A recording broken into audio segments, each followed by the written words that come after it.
You're listening to the Then and Now podcast. Hello, hello, hello, everyone. Welcome back to another episode of the Then and Now podcast. We are back from the break, y'all. It's been a little bit of a hiatus, going through the holidays and all that good stuff, but we are now back for another episode. I'm your co-host, Captain Diesel, and I have with me Professor E. King of the Comics, Ethan Murphy, and Lelouch V, a.k.a. the Kratos of Gaming, a.k.a. the Big Black Muffin. How are y'all doing, brothers? The Kratos, I'll take that as a compliment. Kratos is pretty dope. You remember that? We established that as another alias for you, what, a month ago, 2 months ago? Mm-hmm. Yeah. I can't remember how it came up, but you said you were officially like the god of war of gaming. So the Kratos of gaming. I can't remember what the game it was. You gotta put these little boys in their place, I guess. Grr. I guess so. Yeah. I'm good, Dev. I'm good, man. I'm no longer sick, so I'm actually good, man. How you living? I may be getting sick. This fucking influenza shit going around. Yeah, I've been fighting it hard, drinking my tea, staying hydrated. But it's been a little rough, especially with all these students coming back. I'm gonna have like a petri dish of germs all around me. It's gonna be rough, but I'm hanging in there though. So far, so good. My man. Okay, you look clean. Yeah, I try, man. Today, though, guys, we have a really dope episode. We're going to have three big particular topics, starting with probably what's going to be the thumbnail of this, just because it's probably going to get the most clicks. It's Oscar season, y'all, or it's movie award season. We haven't had the Oscars just yet, but we've had the Critics' Choice Awards going around and a few other smaller, lesser-known award shows have given out their awards to different movies like Sinners and whatnot. But there was a bigger conversation that was sparked on the internet, because the internet loves drama, that was sparked from a award acceptance speech by friend of the pod, Mr. Timothée Chalamet. I want to show you guys this quick speech to see if you guys see any drama from it. I just want to see what you guys gather from this, right? Wow. Whew. Man, thank you guys. Wow. My fellow nominees, Leo, I'm staring straight at you, man.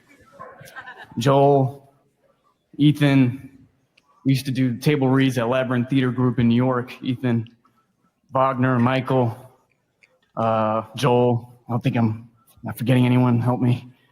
Who? And Michael, man, unbelievable. Just rewatched Sinners. Hadn't seen the after credit scene. I'm happy I stuck around the second time. I got a lot of people to thank. I don't know if I'll be up here again, so give me a second. Miyako Belizzi, Ronnie Bronstein, Eli Bush, Darius Ganji, Jack Fisk, Jen Vendetti. Thank you. You guys are a ultra talented, hard-working group of artists. Damn, I'm more nervous than I thought I'd be. All right. Josh Safdie, thanks for crafting the whole story. Josh, you made a story about a flawed man with a relatable dream, and you didn't preach to the audience about what's right and wrong. And I think we should all be telling stories like that. So thank you for this dream. If over there, they put us on an extreme angle, so that's why I'm looking over there. Just being honest. And anyway, congrats, Jacob. Michael, I love your work, man. And lastly, I'll just say thank you to my partner of 3 years. Thank you for our foundation. I love you. I couldn't do this without you. Thank you from the bottom of my heart. Thank you so much. Appreciate it. All right. Before I get into it, I want to ask you guys, do you feel like Timothée Chalamet was throwing shade at anybody, or, trying to throw a little dirt on anybody else as he was giving his acceptance speech? I don't necessarily say he was trying to throw shade, but I think he know that Michael B. Jordan was supposed to win that award. Like, he know. he definitely pointed out Michael B. Jordan a lot. He pointed him out. But I agree with Otis. I don't think he was throwing shade at him, though. I think he was. It's a weird thing. I mean, he was definitely acknowledging him a lot. The reason behind it, So that sparked a lot of conversation online, particularly from people that love dramas, and it got into a big conversational thing about Michael B having a better performance than him, blase, blase, blase. As someone who has seen both movies, I personally, and I think I talked about it when I did my top 10 movies of the year during a stream, like Tuesday. I still personally do think that Sinners was definitely a better movie than Marty Supreme, and I definitely think that Michael B had a better performance than Timothy. Granted, I can acknowledge it was really hard for me to really make the decision on like which movie I thought was better, and I kind of just went with my heart in putting Sinners above Marty Supreme. But when you're looking at this conversation around who should win actor or best lead actor, I guess, because this is going to come back around really harshly when the official Oscars come around. Because I already made the prediction, I think, when we did our review. I don't know if we did a full review for Sinners, but I know we talked about it at one point. And I very much so had the prediction that they were going to hold this movie because they tend to hold anything horror related in general. And because this is also classified as a horror as well as it being a really Black-centered story led by a Black cast, written by a Black writer, and directed by a Black director, it wasn't going to need its just due. It'll get a bunch of stuff for scores. It'll get a bunch of stuff for supporting leads. But a lot of the big boy awards that people tend to look at regards to film, they're not going to give those. But at that point, I was curious as to like, okay, what is going to be that movie they try to pawn a lot of that stuff off on? Because right now, at that point in time, there wasn't any big movie that was getting the same critical love that could get that same, I guess, attention off in regards to a lot of those acting roles. Now, granted, I think there are other movies that came out, but they're going to be horror films or semi-horror films like The Long Walk and the things of that nature. Marty Supreme dropped and they were like, oh my God, white story, leading white man, drama, fuck it, we gonna roll with that. Because when you're looking at a lot of the news around the film and the way it's received, a lot of these publications are saying nothing but kind words, touting it as the greatest movie of the year, blase, blase, blase. And when you look at Sinners, you have Vanity Fair coming out saying, oh, it's not really making the profit back just yet. People are talking about how it's just a ripoff of it from Dusk Till Dawn, blase, blase, blase, right? And when you're looking at Marty Supreme so far, because the movie has just recently came out, so I'm not going to give it too much gripe.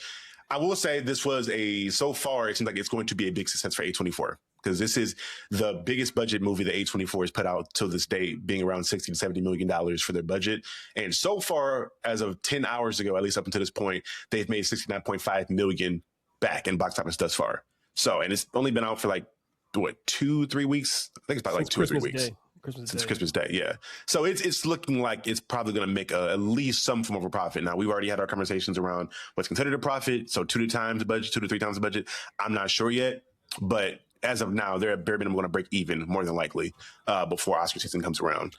Now, I don't think either of you have seen Marty Supreme, but I wanted to kind of pick your brain as to what this whole drama is kind of stemming from you guys, and maybe why do you feel like the Oscars tends to have this disconnect from the consumers as well as the peers? Because we tend to see, especially in a lot of these instances during Oscar season or even the Grammys, whenever their white counterparts tend to win these awards over people that we know clearly should have won those awards, you tend to see this. So when you go back to like Adele, when she won over Lemonade, right?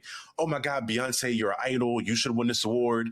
When Billie Eilish won her award over Meg Thee Stallion last year, oh my God, Meg, this is your award. And now it seems like we're having a similar thing here with Timothy Chalamet. What is this disconnect between the Academy and everyone else that seems to be consuming this media? Or even like, there's a lot of little questions there. So at the parts of those, but even going back to like Macklemore and Macklemore over with Kendrick. Yeah. That was the biggest one. I was like, ooh, that one kind of messed up his whole career. So bad. He even publicly said, "This is your award. I just won this award over you." I think he tweeted it to him, but yeah. But ultimately, to deal with some of those loaded questions. So first things first, I do remember back in the day. This is early 2025, when Sinners came out. Online, I saw so many people saying it was movie of the year, film of the year. And again, it came out earlier in the year and people were already calling it movie of the year. So it did get lots of glory and it got lots of credit. And people were saying how much it changed things around, and also studios are mad because the deal Ryan Coogler set up got him making a whole bunch of money off of it and everything else too. It's a completely original film. People are happy for it. So I was glad to see that. I was glad to see it getting all its glory.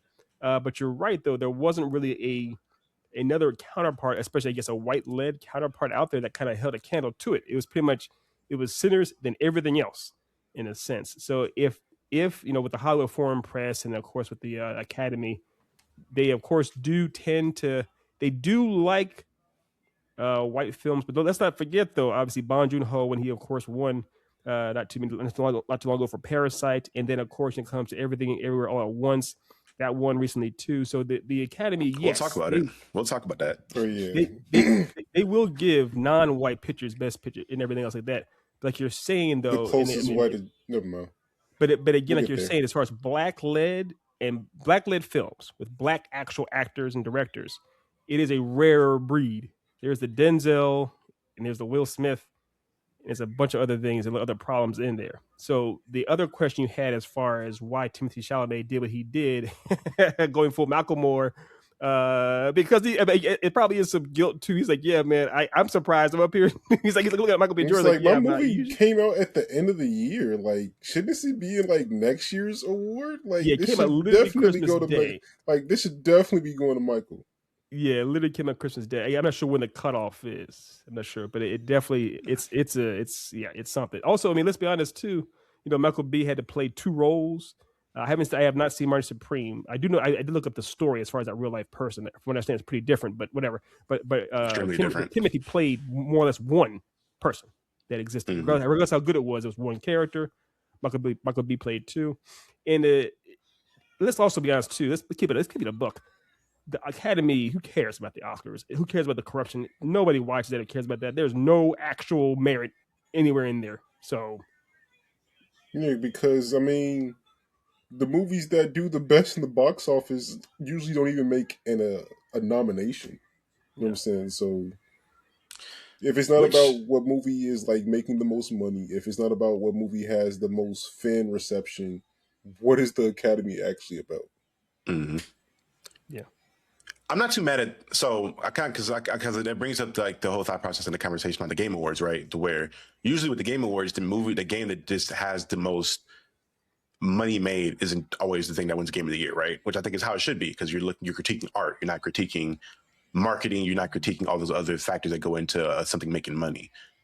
But again, there's even a further disconnect, because usually when these awards go out, the actors themselves, the fellow artists, are still like, nigga, what's going on? Why didn't they get this award? Like, they obviously deserve this award.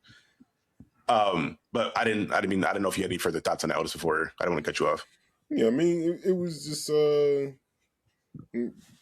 bottom line. Like, I'm curious to know what like the actual criteria that they're grading things off of is, because again, if it's not the actual, like, you know, financial gains of it, if it's not the critical reception of it, because like you go on pretty much any site, you see like high acclaim behind Sinners. Like, what is the benchmark saying that Marty Supreme is actually better? Mm-hmm. Mm-hmm. And again, because what I don't want to happen out of this is people just to go shit on Marty Supreme just because it's getting compared to Sinners, because it is an extremely good movie. Like, it was in my top 5 movies of last year that I enjoyed watching. Is it better than Sinners? I don't think so. I think it's as well made a movie as Sinners is, as far from like artistic standpoint. But is it better? No. I will also say, I do believe that there is a because I know Ethan brought it up in regards to like other films that also won that weren't black led. I do believe that when it comes to a lot of these films, they have a lot of pity awards that are given out. Damn near similar to like the way the NBA MVP is given out. Jamie Lee Curtis has been hold for a very long time in a lot of performances her entire career when it comes to like Oscar nominees and Oscar wins, right? And then she finally has a movie to where she's a supporting role in, because keep in mind, she got the award for best supporting role in the film, which even in my opinion, she was the best supporting role in that movie that she was in. And then when you look at the same time when a movie like Black Panther 2 comes out, and you look at the role that Angela Bassett had and how much she fucking brought to that role, personally, I feel like she should have won that award. Yeah. But I literally feel like because Jamie Lee got hold so long, they were like, we can't let someone that's this tenured and this renowned as an actress not have a major award at the Oscars, because then we're going to look bad. Angela so they give her that award. Is just as renowned. Exactly. She's been around just as long. But Jamie Lee Curtis is legacy, and she's white. But I think does Angela Bassett have an Oscar? I know she has. Other I'll look that up actually. Let me see. I don't know if she has Oscars though. I know she was nominated. She was nominated obviously for the Tina Turner Like, what's love got to do with it? I don't know if she has an Oscar for that. But it's also interesting too when it comes to that movie. Obviously, Michelle Yeoh won, and also Daniel. I'm sorry, not Daniel. The Wayman, the guy who played Wayman, who was in the Goonies, he won an Oscar too. And they obviously, Michelle Yeoh's been on forever doing all kinds of stuff, but he had pretty much fallen off the earth, and he still got an Oscar. So yeah, I agree that Jamie Lee Curtis, two things can be true at once. Yeah, Jamie Lee Curtis pretty much got an Oscar. She did that, in my opinion, didn't deserve. But Wayman did. I also believe they treat films that are either foreign or different cultures differently. I think black movies are treated very, very, like black movies and horror movies are graded on a different scale at the Oscars, I feel like, when you're looking at the way they've been received. And I just looked it up. Angela Bassett has no wins, but she's been nominated in 1994 for Best Actress. She was nominated, and then she was nominated for 2023 for Best Supporting Actress, where she lost. So for her to been around for as long as she's been around and in her entire career, only be nominated twice, that far the gap, I'm like, okay. 1994. I was 2. Yeah. And then when I'm looking at something like a Parasite again, obviously I think, okay, so let's get to the nitty gritty, right? When I'm looking at Sinners, and this isn't in any way like I don't even have a conversation around how good the movie is, right? We're looking at what could possibly be a benchmark that they grade these movies off of. In my mind, because obviously to Otis's point, it's not just going to be the box office numbers because it's never been the case. It's at least in their perspective, the artistic conversation. And for me, when I'm looking at art, I'm looking at one, again, the quality of the art is obviously there, and that's very subjective. But the biggest thing is I'm looking at how this art impacted society and impacted culture.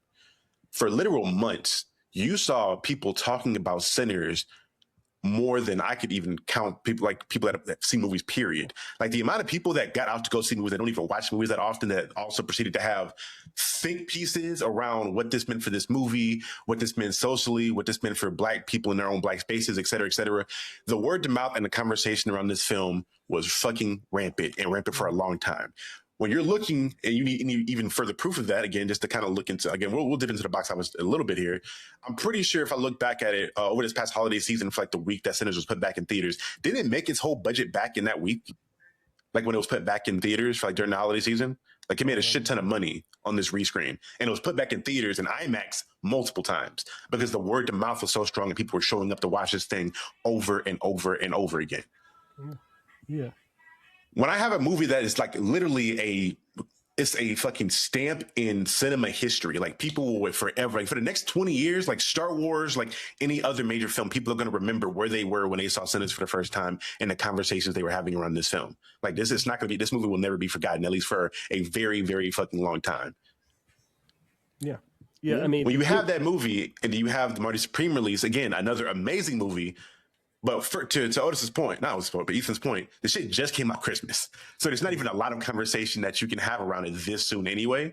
Because I will admit with Sinners, the conversation wasn't instant. Because I remember when I went to go see it opening night, I saw it again, like I think a week or so later. And I started to see the conversation kind of starting up like 2 to 3 weeks out from when the movie came out, where people were just like knocking back to back going to see it and the talk was going on around it. I don't know where as far as the criteria, can you kind of guesstimate what the criteria would be? If not, well, as you go, I'm going to try to look at to see if the Oscars have ever pointed out what their criteria is or what they look at. I'm curious. I'm going to Google that real quick. Yeah, I couldn't tell you because I mean, even if we're not talking about like, you know, the racial aspect to it, like Leo should have had like several Oscars before he finally got one for The Revenant. And The Revenant was a good movie. But, like, I'm not taking that over Wolf of Wall Street. I'm not taking that over... like, several movies that he's done, like, excellent jobs in. The Aviator is what I thought he would have gotten it for back in the day. Aviator, Catch Me If You Can. I mean, it's just... He's got a list. Titanic was not only had the box office, like, you know, success, it had the critical acclaim. Like, I mean, that movie did obviously win Best Picture, but neither him nor Kate were nominated. I mean, even nominated for actors. Yeah, I mean, the thing with Sinners, it wasn't just because you're right. It did have a massive cultural stamp, but it wasn't just a black stamp. Everyone was talking about that movie. It was going white people, black people. It didn't matter. Everyone in the mom was talking about that movie. Everyone had something to say about it, and it was all largely positive too. And it was so effective that's why, like I said before, it shook the studios. They were worried, like, oh my gosh, Ryan Coogler outsmarted us by making his own movie and getting points on the end himself as the director and getting the Prince. And he was getting the Prince in like 25 years or so. I can't remember Yeah, maybe 25. Yeah. 20, yeah. He's getting the Prince himself. He will be able to literally print his own money with that movie that he made. And then it was a great move with them re-releasing it over the holidays on IMAX, getting more money. It's a massive thing. Massive. It is. It's. I don't think that any movie that came out in 2025 was talked about as much, or even close, as Sinners was. And as cool as Marty Supreme is, as cool as Timothy Chalamet is, it's not going to do that. It's not designed to do that. It's A24. So it's a much smaller movie with a much smaller type of idea. He's playing ping pong and everything else. Even though it's a biopic, it's a different type of vibe, different type of thing. That's perfectly fine. It's not about. They weren't trying to compare those two movies. As far as the criteria for what it is that they actually want, a friend of mine, she's in SAG-AFTRA, and she's also able to vote on these things. I don't know if she's officially in the Academy. I think I saw she sent me some of the things she was voting for, but I don't think it was the actual Academy Awards. But so I don't know what it is, the criteria. It pretty much almost seems like it's just on some level, it's always gonna be politics, of course. I mean that, but on some level too, it is like personal bias. Okay, if we were to vote on things, obviously we'd have our own personal bias as opposed to what other people would have. So I have no idea what it really boils down to, but there's going to be some politics. There always will be some politics involved.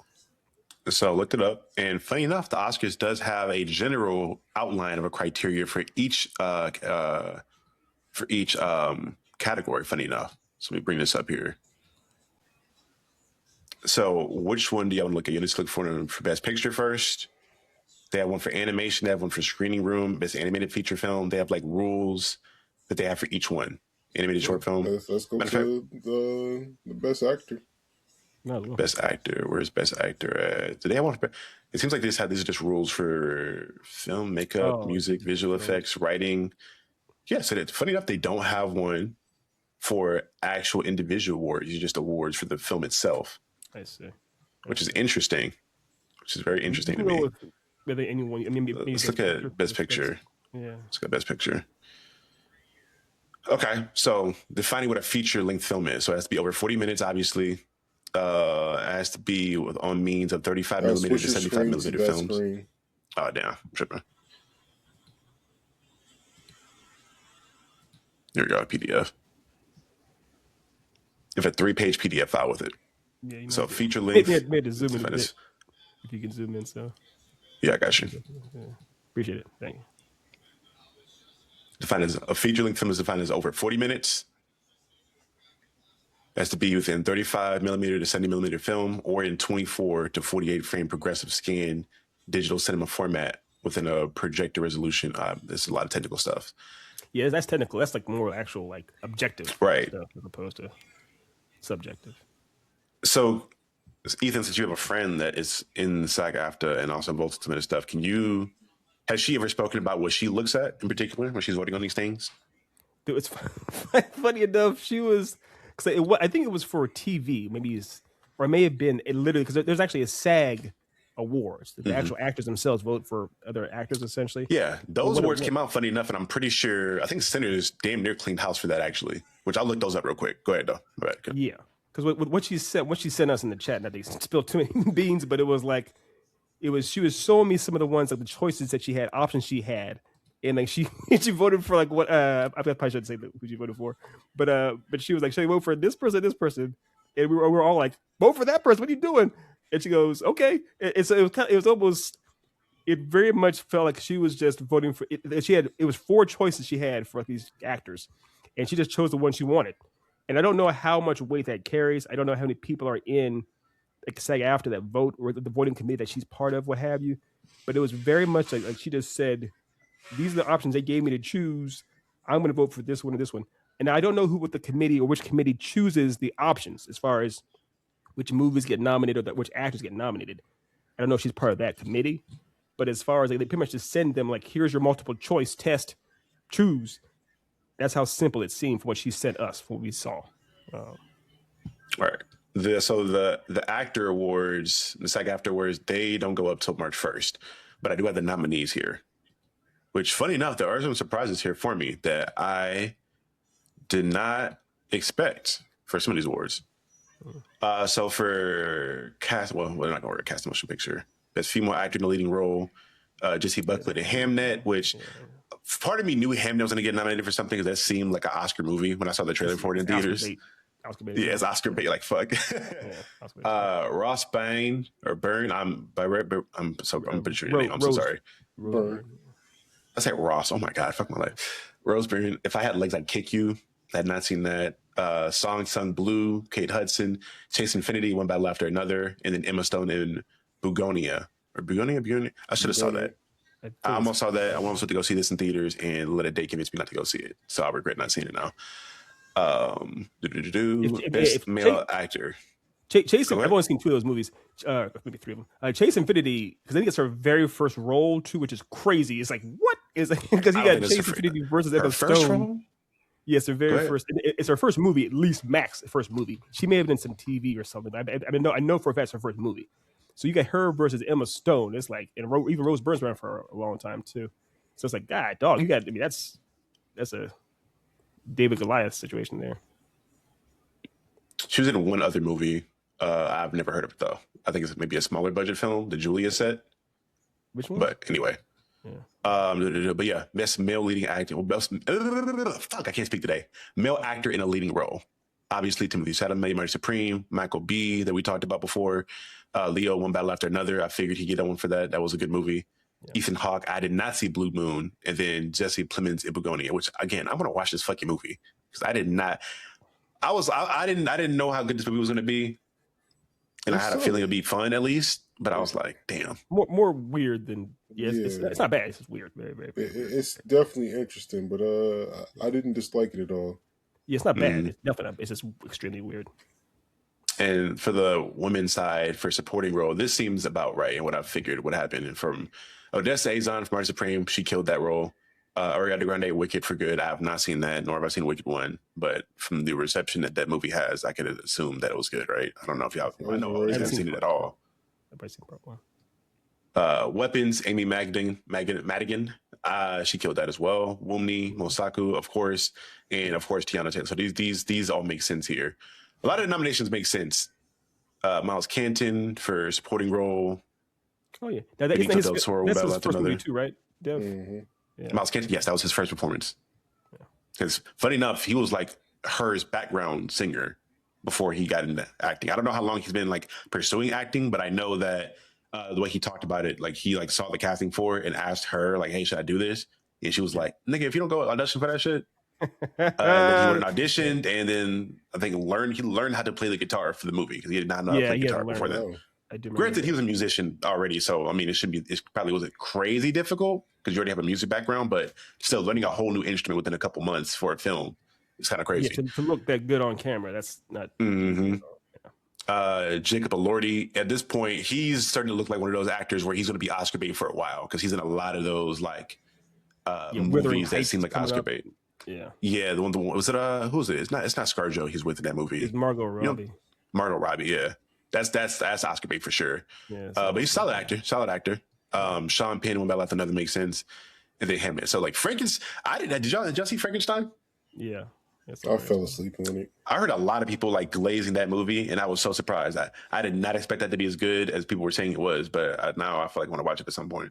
So it was glazed. It's not short. It's 2.5 hours long. Otis is right. It was glazed to the nth degree, obviously, because of it's Guillermo del Toro, Otis's best friend and close partner. But it is very long, and I was like, God damn. What I did like about it, though, I like how it's very long, but I like how it portrayed. There's one thing. So there's two things I would say real quick, Otis and Charlie. Now let y'all go. I like how it does portray Victor Frankenstein like a straight up asshole. He is an asshole in that movie, and that's how he's supposed to be. He is not a likable dude. He's a guy. He is the monster. His creature is not. That's the whole point of the story, right? And then number two, people are glazing your boy Jacob Elordi like he's, oh my gosh, he looks so handsome. I'm like, what am I missing? What's happening? What's happening? Friend of the show already tried to break it down. I get it. I was like, he's still a what are you talking about? I mean, I know he has abs and everything, but whatever. So it's funny watching people glaze that dude as the creature in that movie. He definitely feels like this generation's Robert Pattinson, where like R. Pats. I mean, even more so. Yeah, I would say like R. Pats or like a Brad Pitt or I get I don't know how much of Euphoria you guys watch, but I know watching him in Euphoria, I'm like, okay, he's a quality actor. I'm not going to question his acting ability at all. From what I've seen in Euphoria, he seems solid. And then he has the look. He has like the work. Yeah, he's great. He's actually much better than that show. Yeah. He has the leading man look. He's handsome white man, quality actor. So he feels like he's also picking more artistic pieces versus like action films and things of that nature that are like going to be perceived as like higher quality. So again, he's doing great stuff for his career in regards to decision making he's taking as far as what roles he's taking and whatnot. But I know we've gotten like way off of track his what the original point was. He's from Australia. No, yeah, sorry. Is he? He's from Australia, so his idol was Heath Ledger. So he was trying to like mimic Heath Ledger's career as far as taking more risky or innovative kind of like roles or indie roles, that kind of stuff. So is Heath Ledger Australian? Yeah, Heath Ledger was Australian too. Yeah. Did not know that. And that honestly makes sense. Like looking at their careers, like yeah. Honestly, I'm not gonna say he's this generation's Heath Ledger yet. I don't know. I feel like that feels bad. Too many Americans named Heath? I don't know any. No. And I think the Heath candy bar is named after an Australian guy, also Australian something chocolate or whatever. Yeah, but it's the same way. Like I don't know too many black people named Damson, but I'm like the diaspora, right? You know, fair. But I think it's British. Is that British? Like, it was like he's definitely British. not American. Yeah, I don't know any American nigga named Damson. Yeah, but there's a lot of black folks with like we'll say exotic names for the sake of having them, rather than be them pulling names direct out of an African name book or whatever it may be. And you'd be like, he's for sure got to be from Ghana. Like Rajon Rondo, remember that interview with Kevin Garnett where he saw Rajon Rondo for the first time? He was like, yeah, keep that little African nigga. Rajon? Like, that nigga is, or your boy the Brickishaw Ferguson. Like from over here. Oh man, but shit, I don't know. It's just me bringing up the conversation is more so to kind of just look at the criteria behind a lot of these awards and how this goes, because in a season to where it should be celebrating amazing films from the year, it always seems like people just tearing down the movie that won because they feel like it got snubbed. Now, sometimes there's like a overwhelming, like, yeah, that for sure won it. I thought that was this year with Sinners. I thought it was pretty apparent. Everybody knew, hey, this movie was a moment in time. This is going to win all the fucking awards. But we're obviously there are people that are trying to downplay this film because, again, compare. And I want to speak on this really quickly because I hate this whenever I hear this shit. Comparing Sinners to From Dusk Till Dawn over and over and over again annoys the fuck out of me. Same plot. Gang, the similarities for this movie starts at criminals go into club has vampires. That's where shit ends in regards to similarities. When you're looking at what the message that was trying to be made across, the artistic integrity, not even integrity, but just the artistic expression of the film. There's a lot more nuance to the film. Absolutely. Is this better than From Dusk Till Dawn? No question. But the plot is the same. The plot is not the same. The premise is the same. They're both gear shift movies, Dev. That's the thing. But it's very, very paper thin. There's no real comparison. It's the same thing as saying that fucking The Dark Knight is the same as Spider-Man 2. They're sequel superhero movies. They're not, it's a premise. Because it annoys me like it's the most, because it's obviously that comparison is usually brought up to diminish it, obviously, trying to say it's not as special as it just make the scene. Granted, nobody did it with Star Wars when you look at all the fucking Coruscant movies that whole franchise is based on. They did. Yeah, I don't know. I'm still annoyed with like that Vanity Fair article about trying to talk about how much money that movie made early on into its inception, when Smart and Supreme has just now made its budget back. And I'm like, why? What was leading to all this? Like that was this shit asinine, because that came out after the first weekend, and in that first weekend, it had already made its own budget. It crushed the first weekend. Yeah. So I don't get this, man. And again, I keep asking what it is. I know what it is. We know what it is. But one thing I'll say is, my man, try not to get too frustrated just yet. hopefully, because I mean, I think the Academy, Ryan Coogler is a fan favorite at the Academy. They do like him a lot. Obviously, but Jordan is too. Granted, they have not won awards necessarily yet, but they have been nominated. Black Panther was nominated for Best Picture. One was nominated for Best Picture, right? So I mean, it is within. I'd be overwhelmingly surprised, floored, if Sinners wasn't nominated for Best Picture, if Coogler wasn't nominated for Best Director, and if Michael B. Jordan was nominated for Best Actor. Will they win these things? I have no idea, obviously, but I can't imagine them saying, "Hey, let's give Marty Supreme Best Picture over Sinner." People will riot. I will riot. I can see it. It can happen, but it's. I agree with you that Sinners is the better. I can't say that. I haven't seen Marty Supreme. I have not seen Marty Supreme, but I feel like one of the biggest problems with the Oscars right now is that people don't, in general, seem to care that much about the movies that are nominated. People do genuinely care about Sinners. If it gets more and more accolades and attention, and it's actually put on the big stage as far as nominated for Best Picture, people will tune in to see it get its glory. People will actually give a shit about that. So it definitely behooves the Academy to give it some due. If people would love to see it actually win. Nothing. Yeah. Let's look back to 2018. There were no better movies that came out that year than Infinity War and Black Panther, and neither of them were even nominated for Best Picture. Wait, Black Panther was nominated for Best Picture. Was it nominated for Best Picture? I think it was. I know it won for the costume design and set design. It was 2018, right? Yeah, 2018. It may not have been nominated for Best Picture. I know it got something for Best Music or something like that. But I thought it was nominated for Best Picture. So. I could be wrong. Screenplay, animated picture, actress in leading roles, actress supporting film, cinematography, costume, directing, film editing. Where is Best Picture at? Jesus Christ. Best Picture.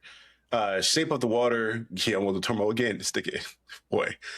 Call Me By Your Name, Darkest Hour, Dunkirk, Get Out, Lady Bird, Phantom Thread, The Poet. You sure it's 2018? Yeah. No. Yeah, because I don't see Black Panther I don't see Infinity War or Black Panther anywhere on here. Yeah, even for nominations. It's 2018. It's 2018. I'm looking at it right now. I think it says like Black Panther is a critically acclaimed superhero film that won 3 Academy Awards. It says including Best Picture. So what the hell is that? That's not right. So yeah. It is 2018. Oh, okay. So this is honoring movies released in 2017. So it's probably 2019 is what you're looking at. I'm trying to figure out because what I'm looking at, 90th Academy Awards 2018, it's honoring movies released in 2017 is the one I'm looking at right now on their official website. Right. It was nominated for I think it was nominated for Best Picture though. I think it was. Best Picture, I don't see it anywhere on here. I'll show the screen in a second. Black Panther nominated for Best Picture. Best Picture was Academy Award. I could be wrong. I could definitely be wrong, obviously. Yeah, let me show this.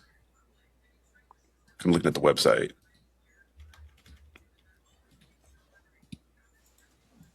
Best Picture 2018. The Shape of Water, Call Me By Your Name, Darkest Hour, Dunkirk, Get Out, Lady Bird, Phantom Thread. So it said, I mean, according to Google and everything else, it just says yes, Black Panther was nominated for Best Picture at the 91st Academy Awards in 2019. Yeah, so it's a 2019 award. Okay, that makes sense. Because this is 2018, so I figured it'd be 2019. Yeah. Obviously, it didn't win, but it was nominated for Best Picture. What were the other nominees that year? For 2019. Let's see here. Just do 2019. I can tell you. Best Picture nominated. Yeah, I got you, Def. So it was Green Book, Black Panther, Black Klansman. I'm surprised. I enjoyed that movie. I did not know it got nominated for Oscar. That's crazy. Yeah. Bohemian Rhapsody, The Favorite, Roma, A Star Is Born, and Vice. And you know what won that year, right? What was it? Green Book? It was Green Book, yeah. That was an amazing fucking movie. Oh my god. That shit was boring as fuck. The thing, nigga. That goes into a lot of the criteria that I talk about. When I'm looking at like for a black movie to win an Oscar, for what I've seen, it has to be either made that is featured. It has to be either featuring like slavery or some sort of black pain in some form or fashion. It literally has to be 12 Years a Slave. It's or 12, which didn't even win. But the thing about Green Book is the idea of like how a black man learns from a white man, how a white man learns from black man. It's kind of an age old like story. They think that we want to see. It's like that's that old tired shit. But I get it. It whatever. It won. Right. But the thing was that year, because I would say they do have now, it's still the same. I believe they have 10 nominees every year for Best Picture. So even if you look at that for 2019, this is a couple years back, but even there it has, like you said, it has Spike Lee's Black Klansman, Black Panther, Roma, which is a obviously overwhelmingly predominant Latin American cast and director, and it has Green Book. So there was variety there. I mean, it's not as obviously it could be more variety, but there's still some. So I think Black Panther is obviously the anomaly out of the bunch. But I'm looking at the Black Klansman. I think the title of the movie and what it was about kind of goes without saying, right? Mm-hmm. We know the Green Book and the subject matter around that and what it was. I have not seen Roma, so I'm not sure what the subject matter around Roma was as far as that goes. Artsy film. Bohemian Rhapsody makes sense as it's a biopic, so I already figured. It's terrible. But when I'm looking at just the Black movies that were nominated in this, again, outside of Black Panther, it's Slavery or Black Pain, which I know it's not on the docket briefly, but I know me and Otis kind of had a little bit of an interaction on a post I made on Facebook not too long ago about me kind of being tired of seeing the overwhelming amount of Black Pain projects, movies, shows, whatever it is that are released. And I know he had kind of a different mindset. So if y'all are cool with it, I wanted to have that conversation here in a bit. But this in particular, though, I don't know, man. So I mean, so have you seen Black Klansman? Yes, I've seen Black Klansman. Okay, yeah, because that was also a true story too. I mean, I think they could have obviously took some liberties here or there, but it's more a true story. Same as Green Book. I was surprised. That felt more like a comedy too when I was watching it for a good bit. I'm like, damn, this movie got nominated for Oscar? The Green Book? Yeah, it was. No, not Green Book. I mean, the Black Klansman. Black Klansman. Close.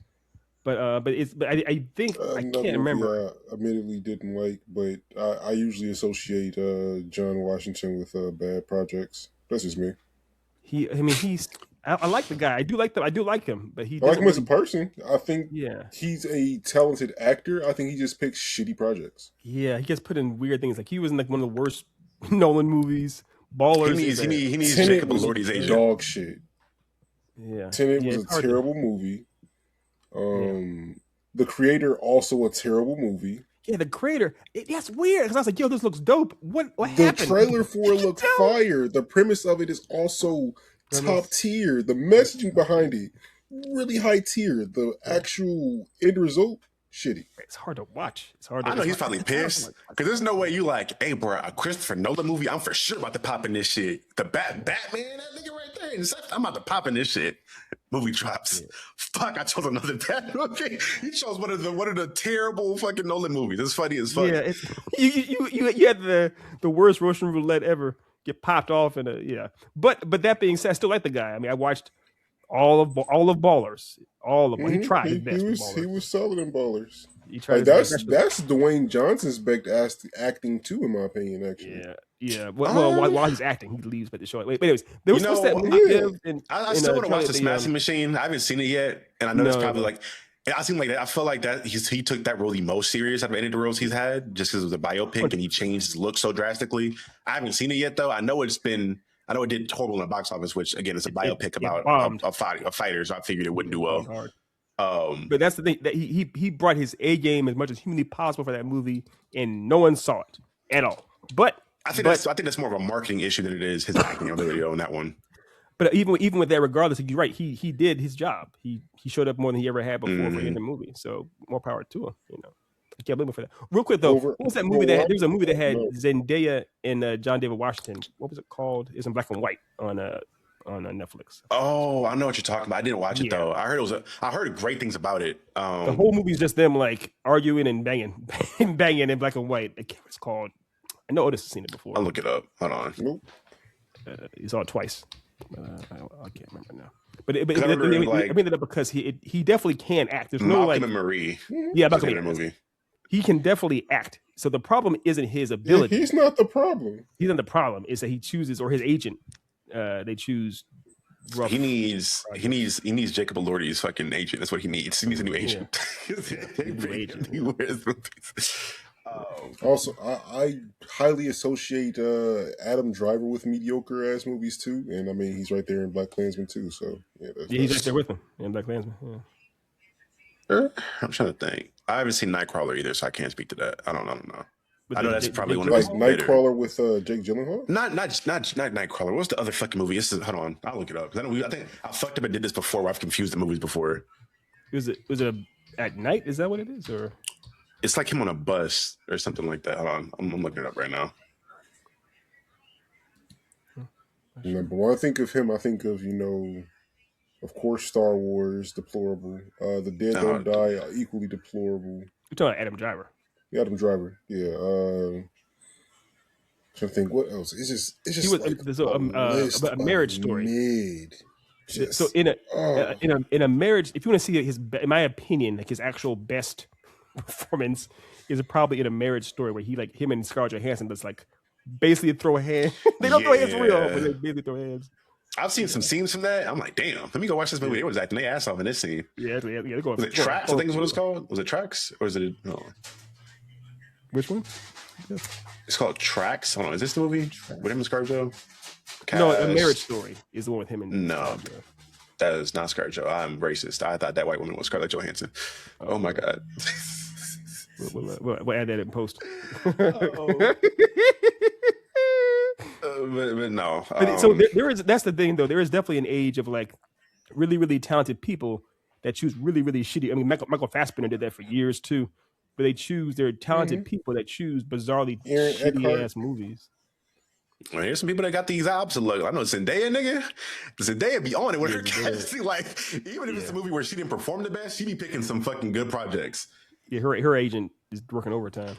Her agent needs a raise, nigga. Her interview. He's the same one since Nickelodeon, so it's like that's that crazy. Tennis movie was weird. Challenges was fire. I don't give a Still fuck with you. That was a good movie to me. Bank, got her all kinds of acclaim. So yeah, Euphoria, Challengers, The Greatest Showman, Dune, the Spider-Man movies, The Odyssey coming up. I'm not gonna look at Disney stuff. She's in Shrek 5 coming out, so that's want to get fucking nostalgia money at bare minimum. Malcolm and Marie. I didn't even know she was in Space Jam. What the fuck? Yeah. What? She was in Blackish? When the fuck was she? I started watching Blackish long enough to get to that. Well, it's a TV show. Yeah. Yeah, she just picked some really fucking good projects to be in. Like, Jesus Christ. I don't know if any of her projects have like outright bomb. Also, you got to remember it is her, so pretty much people are going to. She is one of the biggest names in Hollywood. So if she's in something, she's one of the few like draws where like if she's in it, you're usually gonna have a lot of people that go watch it. Oh, this new movie she's about to be in, The Drama with fucking Robert Pattinson. Yeah, this shit. Hey, bro, A24, they just printing fucking money. They're picking the best films to produce. That studio is crazy. So that's a Dwayne Johnson. Huh? Oh my god. You said Otis? Oh, so tell that to Dwayne Johnson. Yeah, that's the one. That's the one. His outing did not work out well. Yeah. Which A24 movie was he in again? We just talked about it. Was that an A24 film? Yeah. Did not know that. Plus, I know they bombed the Unicorn bombed in Office, but that has one of your guys in it you don't like. But I figured at bare minimum, fucking Jenna Ortega would carry that. It was a fun movie, but it wasn't. It's not a good movie though. It's not. I can't. Yeah. It's a good movie. It's not a good movie. Yeah. It's one of those where like you watch it with friends at the house. You don't spend money in theaters to watch that movie. Yeah. And I did go see the theaters. I was like, what the hell? Yeah, and then she's in the Odyssey too. Oh my god! Yeah, she has a crazy career. And even like her Disney, she was in some of the better like Disney shows, at least in that sitcom era they were in between Ant Farm, Shake It Up. Yeah, but we gotta move on. We gotta. Yeah, we do. We got a lot more to do. 5 minutes on one topic. Yeah, we got. Moving on. This is more so going to be a big conversation piece around a lot of we'll say capitalist greed.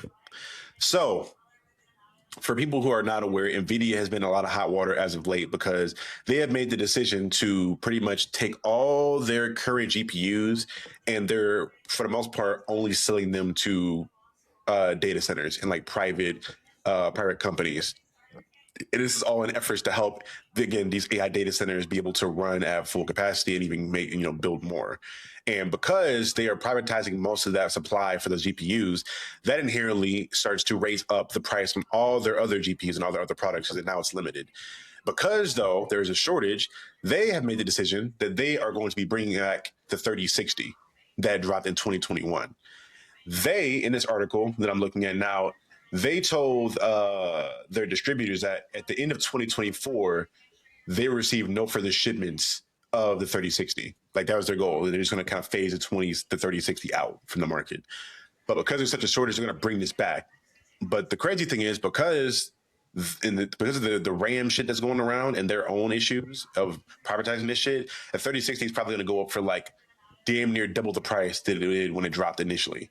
And this is a 4 to 5 year old GPU. And this is going to be a bigger issue in gaming because of this whole RAM issue. It's not just an issue for PCs. I know that's been a narrative around people talking about, oh, the PC master race is feeling it, et cetera, et cetera.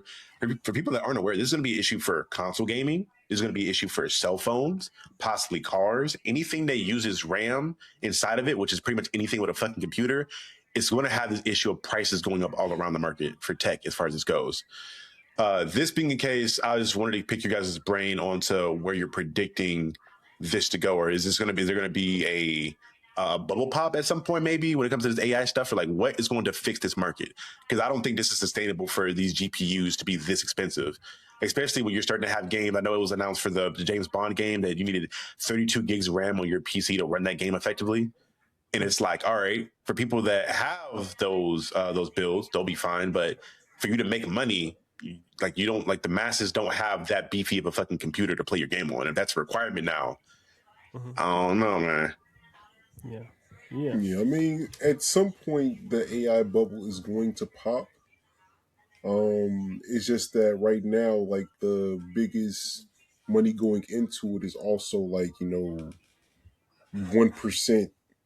So they have a gigantic reservoir of money to input into it to keep it afloat. Yeah. But eventually, when even their money starts to run short, yeah, the AI bubble's going to pop. We're actually going to enter we've been in a recession. They just don't want to call it that. But like, there's going to be undeniable when the AI bubble pops, because that's the only thing like literally holding up the economy like solely right now. So I mean, yeah, when that goes, we'll see everything just like plummet pretty quickly when it comes to the pricing for a lot of tech. But I give that to like 2027. Honestly, I don't think it's gonna be this year before it does. That's my guess, but I could be wrong. Yeah, because NVIDIA's been around for obviously for a minute and doing things with AI, and AI's getting bigger and more prominent, and it's trying to slide into, because we're all artists here, we all work in different types of, in different facets, so we see AI seeping in to everything that we do. It reminds me of, y'all remember a couple of years ago with the whole issue with the EpiPens, where they were trying to they had lockdown on the EpiPens, and they raised the one place who manufacture EpiPens drastically raised the price of them to like over $100 per pen, which is crazy, right? And that supply and demand, people who had allergies pretty much had to meet it. They had no choice. They needed a pen for their own safety and well-being. It may be something like that as far as like Otis is saying, as far as the bubble bursting, where you're going to try to drive the demand up. That the demand's already there, but you're trying to drive the supply is so limited that people have to pay an absorbent price for it. Something's going to give. Either there will be people will just basically stop using their product if it's a inferior product as is, or they will have to find some way to manufacture something to actually compete with it. Because obviously people can't pay hand over fist for something that they can't get anywhere else. So it's going to be a bad situation one way or the other for a while. People are going to scale back. They're going to be like, all right, well, if the super hyper high end thing is so expensive, I'm going to go with the lower end and find ways to enjoy that. And eventually people are going to stop putting money into the tech space. They have a choice. This is going to come back to bite a lot of companies in the ass, because you're inherently hindering capitalism to an extent.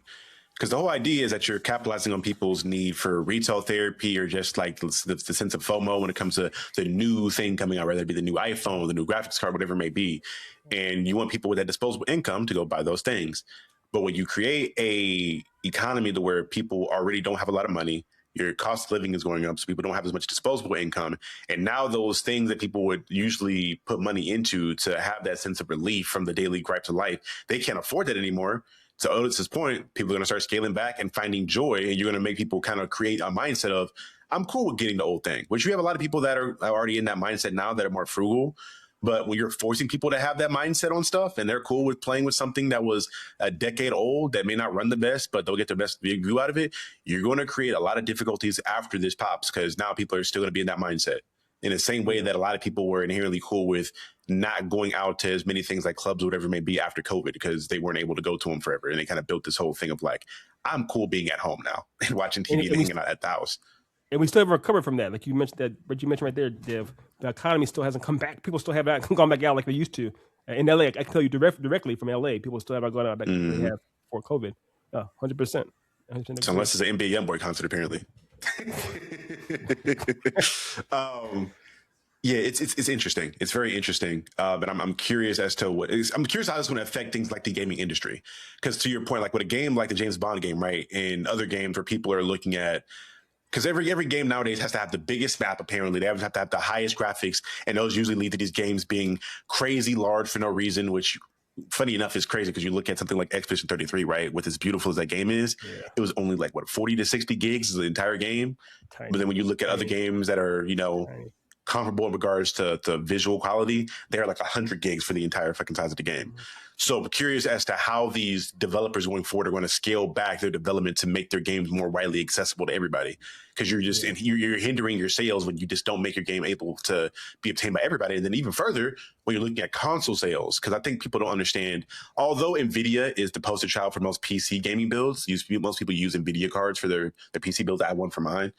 AMD, I think, is usually the one that most consoles go with. They usually make custom GPUs for their consoles. They're going up too. That specifically. Yeah, the shit I'm seeing about console gaming is that, like, the PS6 is like anticipated to be like either at or like over $1,000 with how much that shit's going to cost. And that's not to mention all the different like handhelds that are being announced from PlayStation to Xbox that they're trying to get out there as well. And even with the Steam machine, right? The whole allure for when the Steam machine first dropped was that it was going to be affordable. It was going to be like $500 to maybe $700. But after they said they're not going to subsidize those consoles anymore, those shits are probably going to be close to the price of a regular PC, like close to like $800, $900, $1,000. So all this new hardware coming out that people aren't going to buy because they can't afford to buy it, and all these games that are going to have to be changed up to fit what people are going to be using, it's going to be very interesting to see the economy of all these different industries adapt and change when it comes to that stuff, because you're about to have a major fucking crash because nobody can afford to buy anything new. Yeah. So people are just going to lean heavier into indies.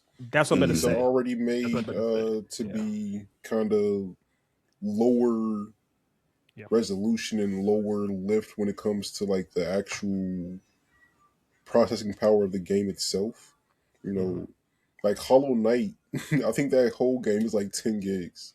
Or less. Silksong. Hollow Knight's even less. Did phenomenally this year. Like they actually like. Oh, so you mean Silksong? Silksong. Yeah. So I mean, they're shooting themselves in the foot there. Like it's just gonna be more cases of like an indie game sneaking in there that it's affordable and that's accessible on basically everything, and that's gonna be like the popular thing, and even like in the game space now, like a lot of the games that people are playing heaviest are older games. Like Among Us is still doing well, Dead by Daylight, like all the older online multiplayer games that people have been playing for forever are hitting a new resurgence. Warframe, also doing Marvel really Rivals for free. Marvel Rival, they're just shifting the market. Like gaming isn't going to stop happening. People are going to stop playing games and enjoying games. It's just like, okay, I don't have to always have the newest, biggest thing because it's actually not better, right? As much as I've played my PlayStation 5. I still have PS4 games that I think are better games than what have come out. The best game that's come out on this gen, in my opinion, is Expedition 33. And that was a indie game. Yeah. This gen that we're on, the current gen, has not been revolutionary from a graphical standpoint, from a narrative standpoint. So I don't know. There's some. There's some. I mean, if you're not going to count Expedition 33 in it, I guess. But the thing about it is, though, for me, I'm an old ass man with bad eyes. like you're saying, the graphic fidelity doesn't seem overwhelmingly significantly different from a PS4 to a PS5. I'm sure there are some differences, ray tracing, all that kind of fun stuff. I get it, but it's not something that I can't like. You're right. There's so many great games. Obviously, I love Elden Ring, and I know Elden Ring was meant to be some big thing for PS5. You can definitely put Elden Ring on PS4; it'd be fine. And in my opinion, the best games last year. That will blow the fuck up. It might. But for the games I played, the most last year were the indie games. It was, Expedition, it was Marvel Rivals, it was Absalom. I love playing Absalom. Even Arc Raiders, it's and of course Silk Song. They were not like the big super AAA games. People are not like drawn to those things. There were of course some good ones out there. With not Deliverance. What's that game? The one that Kingdom Come 2 or whatnot. They were in I know that Doma Rita's game that Hideo Kojima made. Death Stranding. Death Stranding 2, yeah. 2. It came out. So there were some games, of course, but overwhelmingly, like you said, it was the indie games that dominated. And that's going to be the case. If you are forcing people to choose between their mortgage on their house or their rent or their car payment or enjoying some gaming, they will, of course, say, well, cool, I can't afford all that stuff. I'll just go ahead and gladly pay what I can afford and do my stuff over here. Why wouldn't they? I do think this, especially for people like us with things like Echelon, this is going to be a great time for indie creators or smaller studios because our products aren't going to be the same skyrocketed prices as like the mainstream stuff, nor do we operate in a way that is a lot more, let's say, predatory in how we go about moving things around. Because that was a whole thing I remember talking about with comics recently, right? When you're looking at the Age of Revelations from Marvel, or the lack of Black people or brown people being pushed as far as like ongoing solo runs with DC and different things like that. Although Absolute is doing very well, everything else as far as like what they're pushing out, they're being very weird about how they're operating in that form of fashion. But you're starting to see a lot more things like Image take off and Top Cow and Mad Cave. Put out different things that people are being a lot more receptive to. And on the gaming side of things, you're seeing that as well, especially when it comes to these Chinese developers. Yeah. One of the biggest games that is like being anticipated for next year is Phantom Blade Zero, which I'm pretty sure is another Chinese developer. Yes, what's that other one? The Avatar game? Yeah, the Avatar game. Yeah. It was funny about the Avatar game. That shit has a lot of bugs and a lot of issues, even in the gameplay they released for it. But they were so confident in that game and it looked fun. People were like, I don't give a fuck. I don't care if it runs smooth. I don't care if it's janky. It looks fun. So I'm going to play it. People Avatar. play Bethesda games. I mean, we're used to games that are semi-functional. And that's a super duper AAA studio, been around forever, and their games they are not busto to no end. We learned that. Yeah. Apparently, they're not considered AAA. They're considered AAA in name only, but size and everything else, they were not, apparently. But I also want to kind of point out, because that is a conversation piece around the advancement of these consoles, right? Because a big reasoning as to why there wasn't such a big graphical jump between generations is due to the fact a lot of these games have to have optimized their games for the previous past gens. Like at least console-wise especially, that's a big reason why PS5 can't really push the full extent of what the hardware can do, because you have to optimize those games for PS4 games, because a lot of games weren't doing PS5 exclusives going forward because they didn't want to cut out that market of money. Now, like that you're about to really force people to do that even more now, you're kind of forcing these developers and these gaming companies to double down on quality versus just trying to push graphical stuff, because you won't be able to.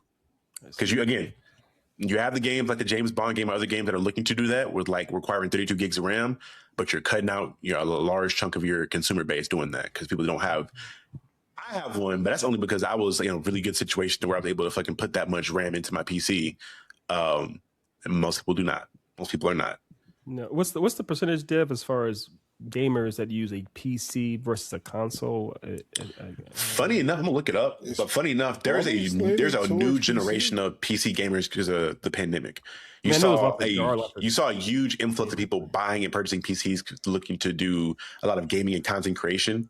But it's game in general. Like everybody was buying up PCs during that point in time, which I think is part of the reason why there was a GPU shortage during the pandemic. Outside of production stuff because of the pandemic, but everybody was also buying them up. Yeah, that GPU shortage. But I'll look it up real quick. Because that's obviously there will always be PC gamers, there will always be console gamers, and console gamers are meant to be is the more accessible option. But I mean, the PC is like if you're trying to really get into a game, see that all the bells and whistles and fidelity. Obviously, the PC is the best for it. That's what it's designed for, but it costs a lot more than a console. So about 37, at least from what I'm looking at right here, about 37% of the U.S. population plays PC games, and funny enough, 42% of those are Gen Z. Okay, so 37, for around 40%. Okay, I got you. That's almost half or a PC as opposed to any of the other. Well, it's 37% for total PC gamers. I'm saying 42% of that 37 are Gen Z is what I was saying. No, I got you. But as far as the number itself is still, as far as gamers in general, it's almost. Just because again, PC gaming is a lot more consumer friendly when you're looking at a lot of the fact there's multiple stores like Steam, Epic. When you're looking at the fact that with Steam games, you can buy a game, play it for a couple hours, and get a full refund back if you didn't like the game. There's a lot of games on there that you'll look at for console that you can buy on Steam for like more than 70 or 80% off. Like, matter of fact, I'll pull it up here on my Steam because I can see like the discounts they have for it. But some of the bigger AAA title games for like console that you saw that are like 50 or something now, you can buy for like 40 or whatever it may be, or even cheaper. And sometimes they're in bundles where you get multiple of those games in like one bundle for cheaper. And then that's not to count all the indie games that people can upload or get approved to go on there that you could buy for like $10 to $9 that are also pretty fun games to play. It's a matter of having the PC to begin with. That's the issue. Yes. And funny enough, I think there's also that, well, it was a myth up until now with all the fucking RAM shortage, but it used to be a myth in regards to how much it cost. Because let's say you wanted to, because if you were spending $600 to $700 on a PS5, right? You could get a affordable build for $600 to $700 for a PC and make a decent running PC that you can run most games on. Well, yeah, because I think typically a PS5 was like, I mean, the disparity in price wasn't that high. It was like $500-$600 max. I mean, post scalping. Well, matter of fact, let me look it up. The retail price for a PS5. We can look it up right now and look it up historically. So for when I got mine in 20, when did I get mine? I can't remember, but it was like $500 or so for that one. So right now, the retail price for the PS5 is $549. It's like around $550, and then digital is like $500. Yeah, and I'll look it up. We'll look up 2020. I'm curious. When it dropped in 2020, oh my God. This is fucking my shit up. Hold on. At 20, it was $500 at launch. So you telling me the price went up $50 whole from when it launched 5 years ago, dog? Yeah, I'm not sure why. That's so fucking wild. That pisses me off so bad. I guess again, it's supply and demand. But again, you said that let's say how much would it cost to build or to get a PC that has a 32 gig RAM in it, though? So right now, more than the fucking console's worth, or more than the PC's worth. Yeah, the RAM. But historically, like when I was buying RAM for when I was looking at parts of my PC, right, the most expensive and biggest chunk of my PC was my graphics card, because the graphics card was like $600 to $700. Because I got a newer one too. I got a 4080 in line. That's crazy. The graphics card alone costs more than a console. It was like 70 to 80% of the entire PC build was that. Jesus Christ. The RAM was cheap as fuck. Like, I remember when I first got my first PC, I was only spending like maybe $130, maybe $200 for 32 gigs of RAM in my first build I got when we started Vent now, like 4 or 5 years ago. And even for this build, I got two 16 sticks. At that, I think I paid like 116 to 120 for both of those for my RAM and my PC. But you got, I guess, obviously factor in the graphics card and of course the RAM. Literally every other part of this PC probably came out to be around like maybe like $200 to $300 combined, from the case, the motherboard, the CPU, the RAM. It was all pretty affordable for my build. Like the heftiest part of my build was the fucking GPU, and that's only because I got like, at that point in time, the newest GPU that was available, because the 5080 and 5090 came out like a year or two later after I built my PC. I see. I got you. Because I wanted to super future-proof my builds, because I won't have to upgrade my PC for like a decade plus, as far as parts go, unless I want to. That's what it should be, yeah. I mean, it's also, I mean, the one thing too is you got to factor in this preference. Do people prefer to play on their games on the PC computer or on an actual console too? I think most of it is a lot of convenience, because it's the same difference between like Apple versus Samsung, right? Yeah. objectively speaking, Apple isn't the better phone, but because the UI is a lot more consumer friendly in regards to how easy it is to use, like most people's grandmas can use iPhone relatively easier because you have the UI set that way. It's simple. And the way that you upgrade it and things like that and customize it is pretty simplistic. But it's not stronger. So I think it's like the same thing. When I looked at a PC, again, in the long run, for affordability wise, you're going to save more money with a PC because you can build a PC, and if you're not addicted to upgrading every year, you can run the same build and run all the newest games just fine for a decade plus. Like I think I know people that were running this and just now upgraded. You can get free updates too. You don't have to pay that much for updates, anyways. Also, for hardware. To get new hardware, physical parts, yeah, for GPU, RAM, all that good stuff. You don't have to upgrade it for like a year plus, for 10 years plus. And in console, like their shit gets outdated. And usually, even when you have to upgrade your PC, the only thing you're upgrading is like the GPU or like one thing here and there. You don't have to upgrade the entire thing. So affordability wise, it's the better option. Plus, you're getting more options for gaming because you have access to more stores, like the Epic Store. EA has their own store. Steam, obviously, different things like that has different games for different prices that you can look for. Versus with a console, if you're a PlayStation or Xbox, you only have access to those stores and those prices. And then on top of that, PC gaming online is free. You don't have to pay to play online for most games, unless like there's particular games like that. But for the most part, online gaming is free. So literally from like the price point, it's a hefty investment on the front end, but at the back end, you're saving so much more money. And your experience is going to be a little bit more better for the consumer. Bottom line, gaming as a whole is becoming slightly more elitist. Making a high-end PC is absurdly expensive. I mean, it's basically a business expense at this point.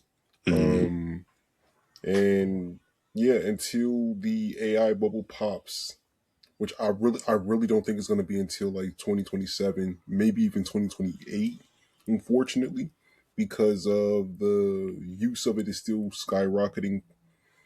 The intelligence of it is still going up by the day. Until we hit a point where, people no longer value what they get out of it regularly, I don't think that pop is going to happen. But when it does, it'll be a reckoning. I don't think just be it's. I'm sorry, you gonna say something? No, I was gonna say we've already seen how obviously Amazon and everything they're implementing it as far as replacing voice actors or whether it be doing different things as far as jobs. They're always trying to find ways, like you say, Otis. They're trying to find ways. Businesses are trying to find ways to save all kinds of money by using it. Like you're saying, they will get to a point where it's a point of no return, where people are like, I do not like this. What's being replaced with this product here? So. Yeah, I think it's going to get a little bit more political. I think it's not. I think my prediction is after the midterms that we're going to have, where we're hopefully in the best timeline, you're going to see a lot more of the people that are a part of controlling the current Trump administration kind of move out, and you're going to see a lot more left-leaning people come into office. And that's going to lead to a lot of people getting arrested in this current regime, because that's a thing where even Trump himself mentioned, hey, if we lose these primaries, big dog, I'm getting impeached. A lot of motherfucking cabinets getting arrested because there's a lot of weird shit. With them out of the way, I think you're going to start to see a lot more regulation being put in, just because you're going to start to see a lot of people that are getting elected in wanting to kind of keep that good facing nature of a relationship with the constituents. So things like AI are probably going to get a little bit, I don't think there's going to be a lot of regulation put on it because capitalism is capitalism at the end of the day.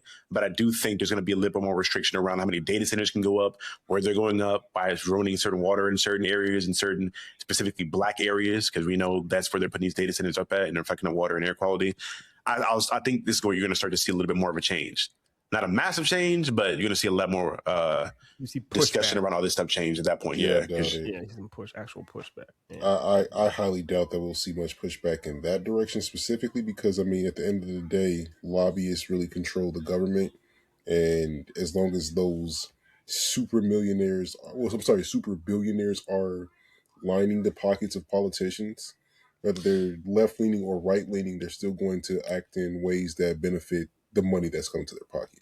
Until you get a revolution, because I do think we're trending towards countries like, maybe not as violent as countries like Nepal or other things where they like raided their capital and forced people out, but you do see a lot more irritants around like the constituents, like the people of the country they're getting fed up with a lot of the bullshit. Well, even And at a certain point, the lobbies can only provide so much money before, nigga, you're not the ones voting them in.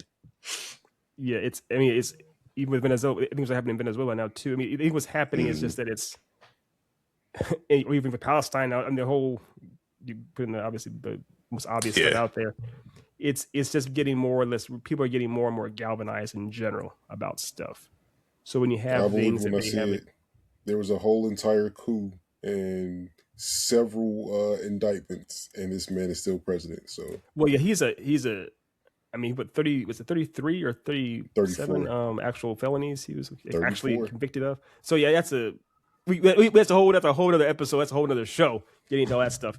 But I think hopefully I'm with you as far as on your more optimistic view, Dev, as far as trying to at least have the people fight for what they want, as opposed to just kind of. I mean, I even with small uprisings. So again, like talking about indie games themselves, that's the sense. I mean, even our boy, I forgot his name, the guy who made Expedition 33, who chose to leave Ubisoft because he said, "Yo, it'll take me 25 years to get this game made here in this big, huge corporate place. I'm gonna go off and do my own thing, like Miles Morales." And that's that mentality. I want that mentality to be more contagious. If that makes sense. So yeah, I think it's leaning towards there. I'm looking at all the indie titles that did well financially this past year and also did well critically. Even like end of the year stuff like smaller studios like the Critical Role and Dispatch and different things like that. Oh yeah, Dispatch, people like eating those games up right now, and they're in the cultural zeitgeist as well. Yeah, but to finish out the show on the topic of the recent anime drops, because this is the winter season for anime, and there are some fucking bangers that are dropping. There's bangers coming out. Is fire. Preach, Otis. Jujutsu Kaisen, Fragrance Season 2. Hell's Paradise Season 2. Preach. Sentenced to be a Hero is probably going to be the biggest new title anime of the year, at least for this season. I just saw that trailer. The first episode of it is absurdly high tier. It's out already? Yes, it is. Yeah, it's been out for a little bit. I started it last night before I fell asleep on it before work, but the animation for that shit is fucking crazy. I ain't gonna hold you. The animation is insane. I gotta watch that one. So I have to say, because I'm an old man, I forget. When it comes to iconic pull-ups, I don't know if any show does it better than JJK. Because I mean, they did it like your boy Charlie, your boy Yuta pulled up like 3 times in the same 2 episodes, and they were all like insanely great. Like he first, I mean, not to get into spoilers for JJK season 3.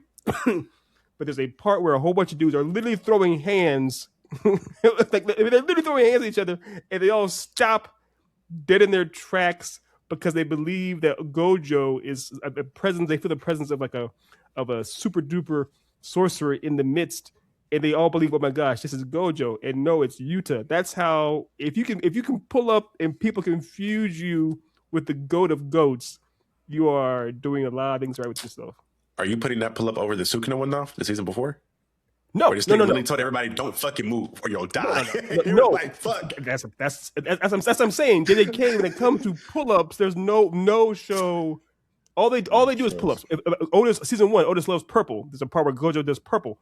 That's a pull up there too. All it is it's a pull up orathon all over the place, man. So I don't know if I could put anything over the Madara pull up first though, like the Great Shinobi War. That's still maybe my all-time favorite one. I agree. Because you pull up against an entire army of motherfuckers, and it has a whole solo army, and then you you drop a meteor on them. They're struggling. They fix it. They're like, "Hey, that's cute. What about that second one?" And they're like, "What the fuck? A second one?" If you have an entire army petrified of one person, that's obviously the most iconic pull up. Yes, I'll give you that all day, every day. But as far as the most iconic pull up, no question. But it's diffused by the fact that he isn't get a proper reputation. Yeah, I know. I agree. But we're talking about JJK. Real quick shout out again. I know we're running long here, but one other thing I have, I don't think so. Charlie and I have not read the manga. Otis has. He knows the whole story. I love just seeing the idea what the culling game is, as far as there's a whole part where they put the 8 rules on the actual screen for you to look at it, and it's like, okay, that's all these dudes are doing as far as setting up the actual this season, I guess, or how long it's going to be. I'm here for it. I'm ready to go. I know that these 2 episodes were, I guess, released in theaters, so maybe the animation may have been a bit higher than it will be for the rest of the season. However, they grind our boys and girls over at Mappa so much. We know they always bring their super duper A game regardless. I feel so bad for them because they work their asses off, but the work is unbeatable. It's just top tier. So I'm interested to see how it's going to get received, because I do know I haven't read the manga, but I've seen a lot of the news around how people perceive this arc and the ending of the anime, because I know there was like a big drama around like people not liking the ending of JJK from the manga. And from a lot of people had a lot of confusion around the Culling Games as a whole and like why certain people even like pull up to it to begin with. I want to ask you, I'm curious, like, do you feel like this is going to be do you think like the animation, everything else about it is going to kind of make people ignore that part of it? Or you think there's going to be a lot of questions around the confusion of the Culling Games? Yeah, I mean, the rules and exactly how some of the pieces of Culling Games play out is confusing, and it's going to be jarring to a lot of people. And honestly, even myself, like, it took me like a few times reading through this particular arc and like discussing it with other manga readers, and honestly just kind of inferencing a lot of things to truly get it. But like the rules of the game are secondary to like the ramifications of the things that happen. And once you really key in on the actual plot and the characters in this particular arc, oh my secondary, it goodness. doesn't really matter. Yeah. That's probably my biggest gripe when it comes to JJK. It's like how convoluted. And I mean, Ethan have talked about this to a length before. This is probably the most convoluted anime I've ever seen in my entire life in regards to the complications of the power system, the complications with the rules for the way certain things work. I think even when they first introduced the concept of a domain expansion, I had to like rewatch that shit like 3 times to be like, okay, how the fuck is this shit working?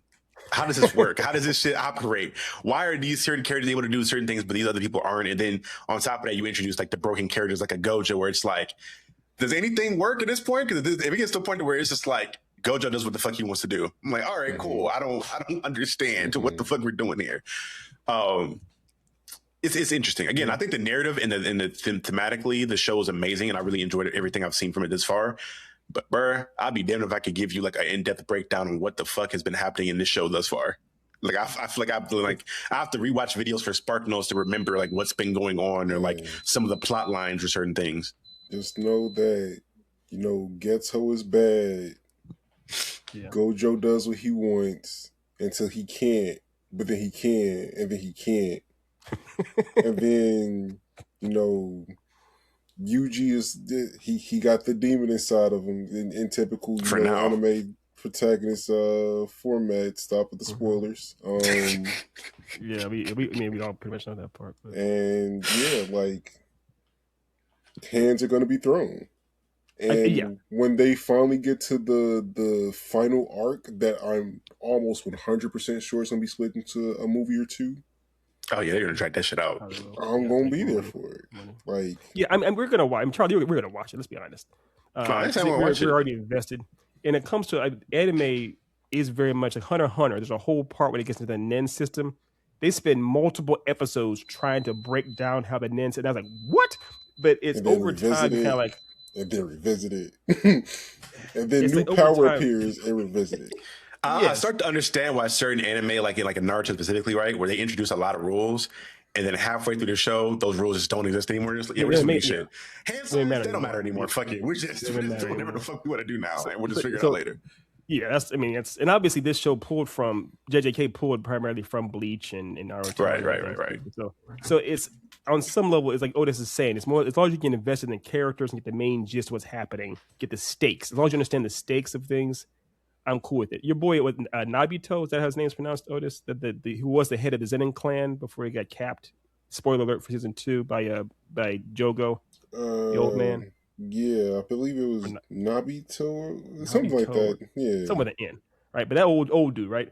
I had to like research what his actual curse technique actually is, as far as how it actually works. Because they try to explain it briefly in the episode, as far as how he like basically is able to pause time, the frames in time to move so fast you can't catch it, and how it looks like actual pane of glass or pane of film, or how he's doing it. It in and of itself is a very complicated technique, but I don't care because it looks dope. The idea is simple. He moves fast with it. Let's go. Let's move. Let's go hand. Just he's beautiful Joe. Yes, he's beautiful Joe. Yeah, beautiful Yeah. Joe. Yeah, basically beautiful Joe. Yeah. You know, because it's because I talked with Ethan about it earlier. I don't know if it was today or yesterday. Because I was watching a video, just trying to do my due diligence as a comic book creator. Trying to learn more about the industry, the history, all that good stuff. I was watching a video where Todd McFarlane was kind of discussing a lot of the questions that comic fans had about stuff, right? And they asked him, they were like, "What's more important in a comic book, the story or the art?" And the nigga was like, I can take a comic book that was written by written by my dog, but drawn by Michelangelo, and I can sell that to a lot of people. But it's going to be damn near impossible for me to find a comic book that was drawn by my mother, but written by William Shakespeare to get that move. Like people, like at the end of the day, the visual is going to be the thing that's going to dominate most people's convincing to spend money or time on something. It's the visual medium. And the thing is, in all fairness, too, of course, I told this to Charlie. It's like, yeah, the visuals will definitely bring people in. If the story falls apart to where it's literally just unreadable, they will, of course, leave. But as long as Attack on Titan. But I mean, well, the thing is, Attack on Titan was I got long in the tooth. But for the most part, it was still intact enough, and people were invested in Aaron Yeager going ham. They watched it. But the example I always go to is your boy Jim Lee and Frank Miller's All-Star Batman from a few years back. It had Jim Lee's art. It had Frank Miller as he was losing his mind, and at first it was like the sales were really high, but people couldn't. The story was just terrible, and people stopped reading it. As great as art was, they couldn't come back for it. So they watched the art all will the bring Turn you there, of but Power. it has to be a good enough story. Mm-hmm. Plus, I do think anime is still fresh enough where there's a lot more tolerance for any of the fuck ups. I think with the comic books and the popularity, 100%. people kind of like, I've seen it too much. Now, granted, 100%. I have noticed a big trend, and it's something we could talk about in a future episode in regards to things ending well. There's been like a big trend, not even just in just manga, but I've seen it a lot in anime and manga where fans are like, it's this epidemic of fans hating the endings for these things. Yeah, like whether it be Attack on Titan, JJK, all the big name manga that have been dominating things, even My Hero to an extent, people have been like critiquing and hating how these things have ended. And they're not satisfied with it. Stranger Things, Titan, right? Deservedly so. Like that ending was dog shit. They changed it. From the manga to the anime. I'm noticing that, and I'm curious as to like where that's going to go, because I've noticed that in most recently with like the Stranger Things like season finale of like this isn't the same show that it was when it started. You invoked the name of Vecna on this podcast. Anime in general has not ended well, like ever, really, right? Like, I love Yu Yu Hakusho to death, ending is dog shit.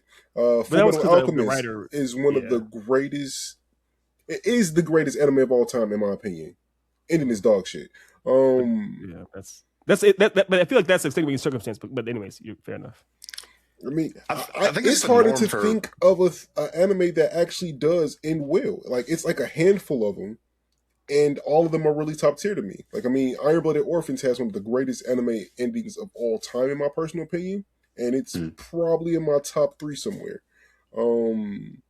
Parasite the Maxim, really well ended anime. Very short, though. It's a short series. I think that's a trend that I'm noticing with writing as a whole. Like, whenever you have a long story that's drawn out, you have multiple story arcs, multiple characters, roles, even things like that. It's really fucking difficult and damn near impossible in a lot of different extents, depending on what you have written, to like wrap up everything in a tight bow. Like, you have to be very, very, very intentional about how you write that stuff. And again, to your point, it's nothing new, but I'm like, damn, why is it? There's always every now and then there's like a trend that I'm noticing in regards to like the perception that fans have, and I'm like, where is this shit coming from? Because this isn't a new thing. This has been around for a while. This has been an issue for a long time. Why are we now paying attention to this thing? And sometimes it's good, because sometimes it's calling out things like misogyny or whatever it may be in certain things. But people didn't actually pay attention to plot until like 3 years ago. I'm exaggerating slightly, but like, I mean, I don't know. The main part of it did not really care about the actual like plot of a thing. It's just how they felt watching it. That's all they actually cared about. So part of it too is, I think, obviously, like Fullmetal Alchemist, right? When the original anime, it wasn't actually following the source material, so that upset fans how it ended. We now have things like But Brotherhood also had a shitty ending. It did, but even another big series, Bleach, when it had the whole controversial massive pause and changing things too. So it's kind of like people get invested in a lot of really big series, and they don't have a proper dismount, so the fans kind of get upset. Even though I like the Boo saga in Dragon Ball Z, a lot of fans had massive problems with the Boo saga and how that whole went down. I know it gets long in the tooth there as well. People have problems with Naruto as well. I mean, even though I thought that was a fine enough ending. A controversial ending is your boy Light Yagami in Death Note, as far as how people think when spoiler alert, once L goes down, they're like, well, why would we have another 20 episodes without L in this? So it's, again, you're right. It's not a new thing for people to be upset with endings when it comes to manga or comic books. I think one thing that kind of highlighted it, put a big ass spotlight on it, was also when Kentaro Miura passed away with Berserk. It's the idea that there's this story that people have been invested in for 30 years will not get an ending. And people are upset about that. So it's kind of the idea of, like you're saying, Charlie, endings are you're a writer now. You're a writer yourself. You will find this out that anybody can start a story. That's not a problem. But finishing a story in a satisfying way is the hard part. That's the real tricky part. I do also believe there is a whole concept of like people don't know what they want. Fans don't know what they want. Like you'll see an ending and you have what you feel like you should get out of an ending, and then what probably the better thing narratively is. And I think that's also a major thing of like people don't know what they want until they get it. And then later on, retroactively, history is changed to where, oh, this is amazing. This is a better written out thing than I thought it was originally. And then cut to when it first came out, all the fucking hate was around it. Yeah. I mean, and sometimes, let's be honest, it's warranted. Like you've all seen Game of Thrones. What the hell was that? There are definitely sometimes when the dismount is like, come on now. I believe The Dark Knight Rises was the weakest in the trilogy there too. Nigga, don't even get me started on that bullshit. Please don't get me started on that bullshit. But that's what we're saying though. Endings are not. It happens. It happens. So yeah, sometimes you're right. Sometimes it is people they go in there wanting something, and it's on them on some capacity. And then sometimes you get Rise of Skywalker, which is or Matrix Revolutions.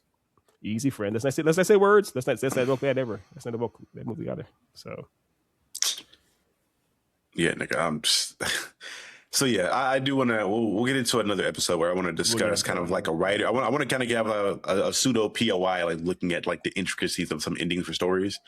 We probably maybe do that next episode because I think we blew the load on a couple different topics here we're going to save. But yeah, it's fine. It's been a good conversation. Yeah. But yeah, you have any other closing sentence? Well, matter of fact, waiting on this, I want to kind of start ending on more positive notes. Is there something, whether it be show, movie, book, whatever maybe that's out right now that you've been reading that you would recommend to people before we get about here? Something that I would recommend to people. If you are into manhwa, Omniscient Reader's Viewpoint, I think is still one of the best portrayals of a darker story, but showing characters that are like living in a dystopian world and trying to overcome it in ways that are not akin to normal. The art is very reminiscent of Solo Leveling. It's another manhwa in that same similar vein, but I think it's a much more developed story. I highly recommend it. Yeah, Otis recommended that to me last year. Oh, maybe year 4. Maybe, I can't remember. But yeah, so usually, I've been reading that one. That's pretty far. That's like 400 chapters or something like that. Also, yeah, it's a really Saga season 3 coming out this year.